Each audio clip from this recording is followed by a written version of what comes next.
Assalamualaikum warahmatullahi wabarakatuh. Perkenalkan, nama saya Safira Melandini dengan NIM 11230000008. Di sini saya akan menjelaskan materi yang berjudul Sabar sebagai teori dan praktis dalam pembelajaran. Kata sabar berasal dari bahasa Arab yaitu sabaro. Sabar adalah tindakan menahan diri dari hal-hal yang ingin dilakukan, menahan diri dari emosi, dan bertahan serta tidak mengeluh pada saat sulit atau sedang mengalami musibah. Sedangkan secara syar'i, sabar adalah menahan diri dalam 3 perkara, yaitu ketaatan kepada Allah, hal-hal yang diharamkan, takdir Allah yang dirasa pahit atau musibah. Sabar adalah akhlak yang mulia. Sabar merupakan sebagian dari iman. Macam-macam sabar ada 3, yaitu sabar dalam ketaatan, sabar dalam menjauhi maksiat, dan sabar menerima takdir Allah. Sabar merupakan kunci sukses dalam menjalani proses pendidikan. Dengan memiliki kesabaran, para pelajar bisa menuntaskan pendidikan tanpa menyerah walau menghadapi berbagai kesulitan dan tantangan. Contoh nyata dari kesabaran dalam dunia pendidikan ini adalah Nabi kita Muhammad SAW dan para sahabatnya. Mereka rela menghabiskan waktu bertahun-tahun, bahkan puluhan tahun dalam mendalami ilmu agama maupun umum, namun tidak pernah putus asa dan menyerah sampai akhirnya mampu menguasai ilmu-ilmu tersebut dengan baik. Selanjutnya, di sini saya akan membahas pertanyaan mengenai sabar sebagai teori dan praktis dalam pembelajaran.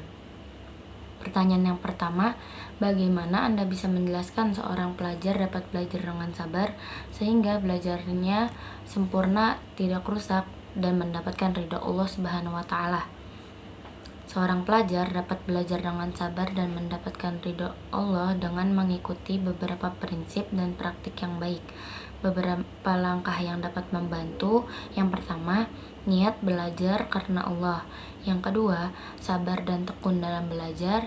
Yang ketiga, mengatur waktu belajar dengan baik. Dan yang terakhir, berdoa agar ilmu yang didapat bermanfaat bagi agama, diri sendiri, dan orang lain. Insya Allah doa yang ikhlas dikabulkan. Lanjut ke pertanyaan yang kedua.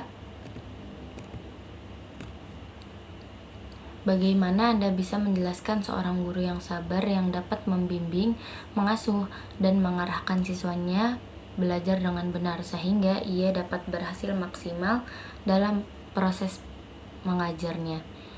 Seorang guru yang sabar dapat membimbing siswanya memiliki poin penting dalam mengajar. Sudah sepantasnya seorang guru memimpin siswanya dan mengantarnya ke masa depan yang lebih baik. Sudah dikatakan maksimal proses belajarnya apabila seorang guru memiliki sifat sabar agar siswa dapat nyaman belajar dan siswa dapat mengerti penjelasan dari guru tersebut. Lanjut ke pertanyaan yang ketiga, bagaimana apabila seorang pelajar tidak sabar dalam belajar? Buatkan contoh seorang pelajar yang tidak atau kurang sabar dalam belajarnya, kemudian jelaskan apa saja efek negatifnya.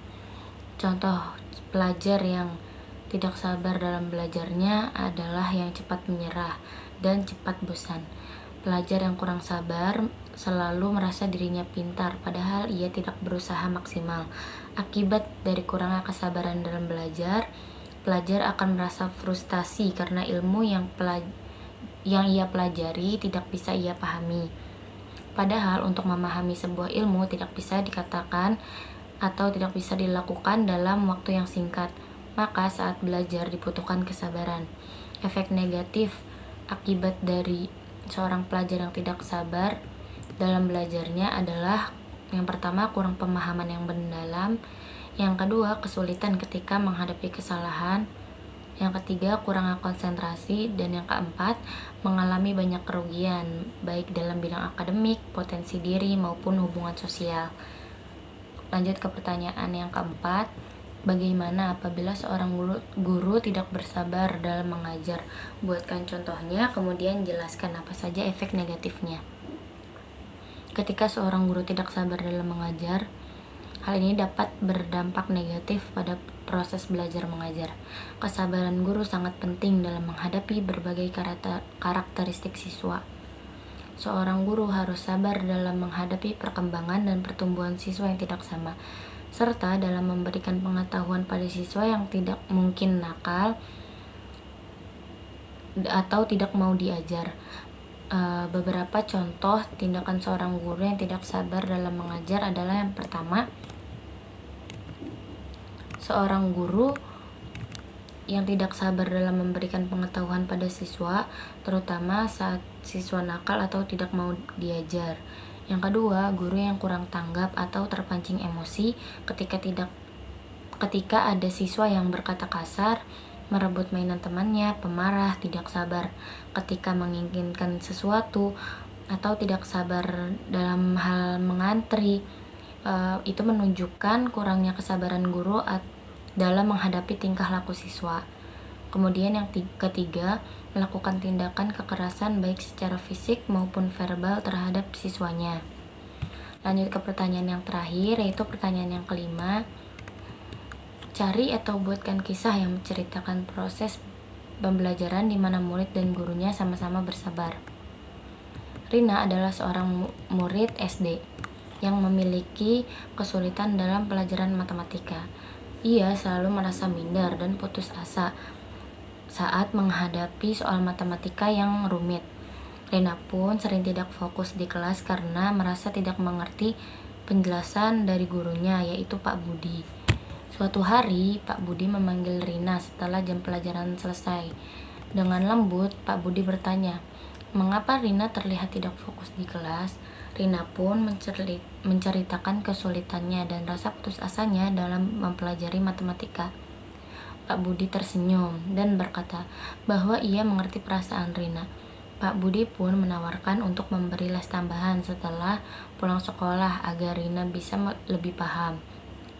Awalnya Rina ragu, tetapi melihat ketulusan Pak Budi, ia pun menjadi setuju. Mulailah Pak Budi memberi les khusus pada Rina. Dengan sabar, Pak Budi mengajari Rina dari dasar secara perlahan. Rina sendiri berusaha fokus memperhatikan dan tak segan bertanya jika ada yang tidak dipahami. Lama-kelamaan, Rina mulai menunjukkan kemajuan.